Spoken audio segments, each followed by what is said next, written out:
I am officially declaring myself a WNBA prospect. I identify as sometimes identifying as a woman for purposes of basketball. Based on the current guidelines, I can and am officially declaring my eligibility for the upcoming WNBA draft in May 2027. I think I'd be unstoppable. And I look forward to the WNBA honoring its stated principles. How do you think the women players in the WNBA will feel about this? Well, I think they're going to have nightmares, as they should. The WNBA! So stunning, so brave. So male. So this is a funny story. Now, as you know, I'm not a sports guy. My eyes kind of glaze over when it comes to sports. So I knew nothing about this story. Yeah, I know this. You know when you're growing up and you're getting like your first job and stuff, a good thing to say is I'm a team player. And so it's sort of always ingrained in you that when you're like bragging about yourself, you got to say, oh, I'm a team player. Yeah, I get along with my coworkers. Yeah. I don't want to kill them. One thing that I discovered about myself, and I was talking to my dad about this last year, I discovered in my 30s or so that I am not a team player. I'm not a team player at all. And that's not a bad thing. I've accepted it. I'm not a team player. Fuck teams. And so I think that's why I'm not a big sports person. It's just who I am. Except for me. Yeah, well, you're like my underling. Underling? Underling. Oh, get fucked. So we're not really a team. You work for me. So pay me. I beg your pardon. I pay you fucking everything. Excuse me. All right, we're a household. Everything you make, everything I make, it goes into the pot. So anyway, this whole mess started with a broad called Sophie Cunningham. Oh, yeah, she's awesome. She's based. So she plays for Indiana, I believe. She did the pointing. Yeah, she's the pointer. But she made some comments about transgenders. Now, I may not know much about sports, but what I do know is dunking on transgenders. Hi there, doll. Welcome to the trans sex shop. Rugs and plugs. Rugs and plugs. Can I interest you in a re-sleeve? Knobs and knockers. Yeah, we've got a wide array of shaft enhancers. Dilation combs. Oh. Can I interest you in a discharge wand? Oh. Now, believe it or not, there's no actual transgenders in this story, unless you count the two stunning and brave women at the start. But this is a story of principle, and it's quite hilarious. So Sophie Cunningham made some statements about men in women's sports. Men should not be competing against women, etc., etc. Biology over feelings. And so the WNBA came out with a collective bargaining agreement for their players, right? Okay. And in that collective bargaining agreement, there was a statement that said only players who are women are eligible to play in the WNBA. But they're very, very loose on what a woman is. We're back to this old fiasco. Yes, they should have said female. That's right. And so some questions were asked. What is a woman? Yeah, we're back to this old fucking question. So let's have a look. Let's go! In a marquee WNBA showdown in Minneapolis today, politics took center stage. Minnesota Lynx head coach Cheryl Reeve spoke with the Indiana Fever's Sophie Cunningham before their teams squared off on the court today. So this Cheryl Reeve, who is a head coach, is like the polar opposite of Sophie Cunningham. She's like, let all the men play. Oh, we've got to be inclusive, and they squared off during this match, and it was a whole thing. You mean let all the men play on my team, no one else's team? Yeah. The pair are making headlines, seemingly at odds over transgender athletes. New at 10, our Connor White takes us inside the political conversation dominating the sport. Protect trans women! Outside the Target Center on Sunday. Trans women are men! Trans women! Fantastic. So there's these rallies outside these games, right? There's like one side who are like, listen, men shouldn't be playing against chicks. And there's all the bleeding hearts that are like, no, let the men compete against chicks because they're delicate little women. Yeah, trans women have balls! And Sophie Cunningham has become like the transphobic monster of the minute.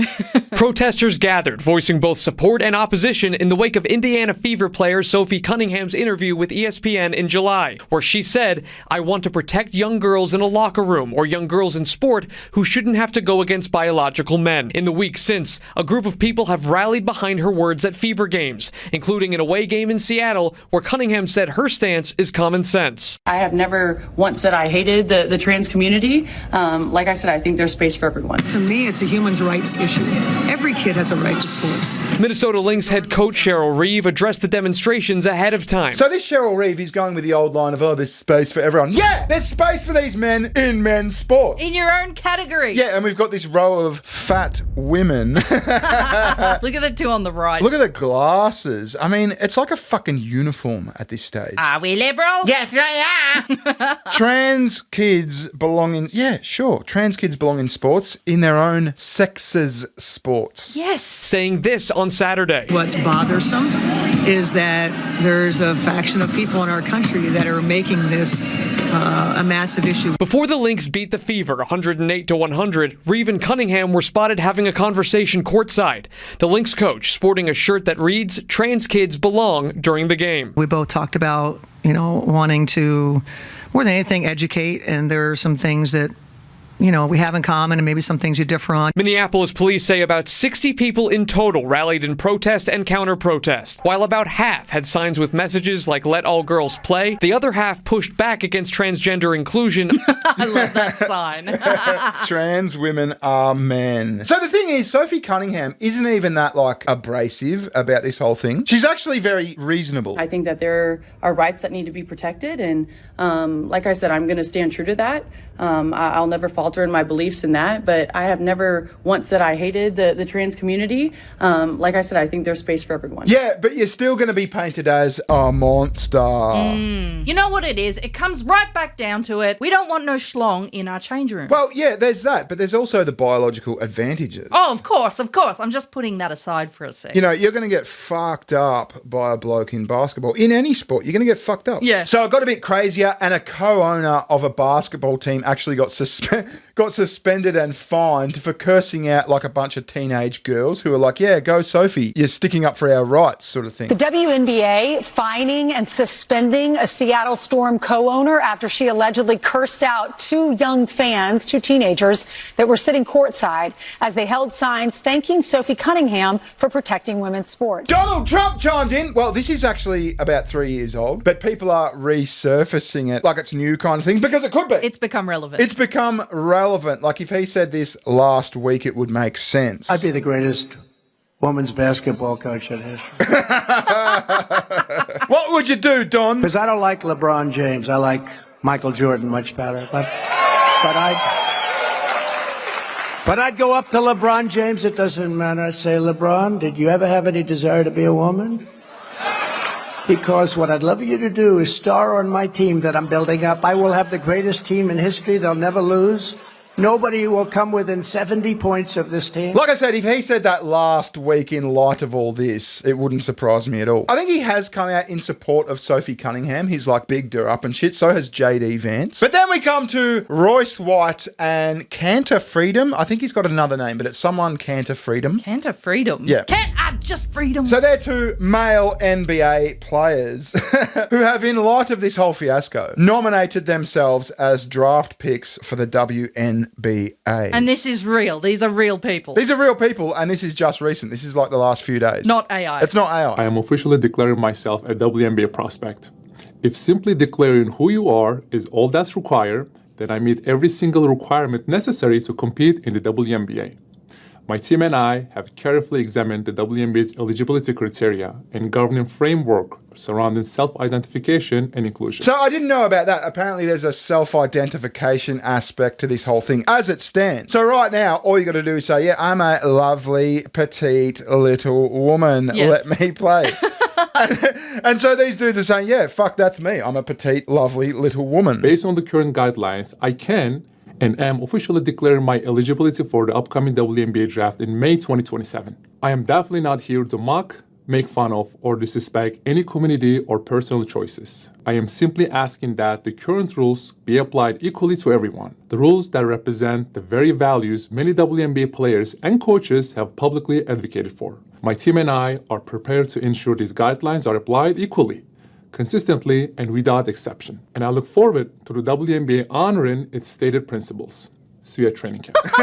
This is real. This isn't a troll. No, well, it's obviously a troll. Yeah. It's to make a point. They're supporting Sophie Cunningham. Nice. But I saw this and I realised when it comes down to this whole self-identification thing, that's not it at all. It doesn't come down to self-identification. You can play in women's sports if you identify as a woman and you are a mentally ill leftist. You know what I mean? Like if you're just a normal guy and you say, oh, I'm a woman, I want to play women's sports, then no, fuck you. This is an abuse of the system. This is fucking wrong. But if you're a mentally ill leftist who says I'm a woman, then that's cool. That's okay. Unbelievable. We got Royce, what was his name? Royce White? We got Royce White, who came out in support of Kanter freedom. Earlier this week, I made the announcement. I'm transgender. I'm a woman. I identify as sometimes identifying as a woman for purposes of basketball, professional basketball. So I'll be declaring for the WNBA draft in 2027 as well. I'm a lovely woman. Yeah, I love when they're super masculine. I'm a woman. This ain't no beard. This is a woman, beard motherfucker. Do you remember that Eurovision chick who won? Well, not chick, but dude who had the beard and dressed like a woman? Yeah. That long beard. Just get rid of the beard. Yeah, but it's a fucking statement, isn't it? It's a statement beard. Gender isn't real. You know, you're all just fucking fools. We're going to abolish this gender stuff because it's not very woke, you know? I mean, I think I'd be unstoppable, you know. But I'm a team first guy, you know. I'm a pass first kind of player. I do the little things, you know. I led my team in all 5 major stat categories at Iowa State University.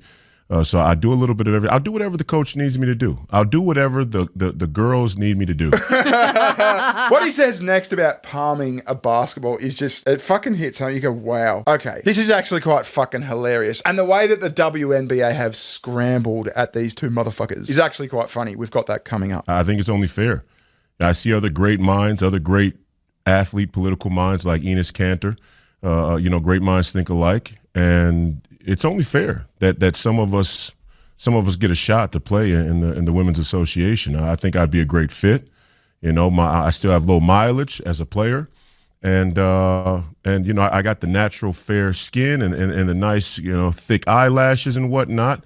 I haven't broken out my wigs yet, but I'm looking into some good ones. I don't know much about the wigs, but I'm looking into some. And I just hope that the bangs on the wig don't get into my eyesight, so I can play like I need to play. The bangs on the wig. Yeah. Remember when you didn't know what bangs were? Yeah, what are the bangs? The eyebrow, the eyelash things, or the hair things? The hair. Oh yeah. You still don't know. No, why would I give a fuck about bangs? What have I got right now, Barry? You did bangs recently, didn't you? Well, you did one bang because when you did a fringe that time, I said I'm going to fucking break up with you. Yeah, he threatened divorce. Well, we weren't married at the time, but when you did a fringe, I'm like, no, this will not do. I hate fringe. The bang is all right. The one bang is okay. How do you think the women players in the WNBA will feel about this? Well, I think they're going to have nightmares, as they should. Yeah, I mean, I'm 260 pounds, 265 pounds, 6'8", can palm a man's basketball probably as easily as any player in history. I think I had the 3rd biggest hands in the modern NBA draft combine in history of the modern NBA draft combine. So he can palm a basketball. Does that mean he can hold the basketball just in one hand? So you know that famous Jordan shot where he's like flying through the air? Yeah, dunking? and he's got the one. Yeah, he's one holding arm. the basketball with one fucking hand. So imagine being able to palm a fucking basketball. Wow. That's some big fucking hands. You'd want to have a massive hog, wouldn't you? Otherwise that shit's going to look tiny. Yeah, you'd feel a little jibbed. Yeah, I'm sure that the women's basketball is going to fare even easier to palm, which is a huge advantage. We saw that with Michael Jordan and other great players. So you know, they're going to have nightmares, and they should, because I really feel like I'm going to be dominant. If you make it to the WNBA, you plan to use the women's locker room and all that with them? I mean, of course. I mean, I don't want to be discriminated against. I mean, come on. Why wouldn't I use the women's locker room? Yeah, exactly. Why not? Why would they discriminate against a lovely, stunning, brave woman? Yeah, come on, ladies. It's time to get naked. So the WNBA commissioner, Kathy Engelbert, has fucking scrambled. So these two dudes came out and said, yeah, tee-hee, we're putting ourselves up for the WNBA draft because we are, in fact, stunning brave women. Had to do a little bit of rewriting, Kathy. And so she's gone, oh my God, fuck, what are we going to do? So this article says WNBA Commissioner Kathy Engelbert sent a memo to teams that addresses ongoing discussions around transgender athletes in women's basketball. Oh no, it's suddenly become an issue. Oh. She says, I know many of you have received questions in recent weeks regarding transgender athlete participation in women's basketball, and I expect this topic will continue to receive significant attention. I wanted to reach out to share how we are approaching these conversations at the league office and to thank those who have responded to the questions from the media with thoughtfulness and professionalism. Get to the point, Kathy. The memo said the topic will be discussed further by a task force of team presidents and general managers at the previously scheduled meeting next week. Oh, they need a task force today. They need a task force, and this previously scheduled meeting has all of a sudden become this emergency meeting about what is a fucking woman. Imagine that! The WNBA has to convene to discuss what a woman is. Fucking clown world. Yeah, they're assembling Trans Task Force X. Yeah, clown world. That's all we got. Visit SugarTits, you got a channel? Yes, I do. Thanks for watching. We'll catch you later. Ta-ta. Bye-bye. See ya.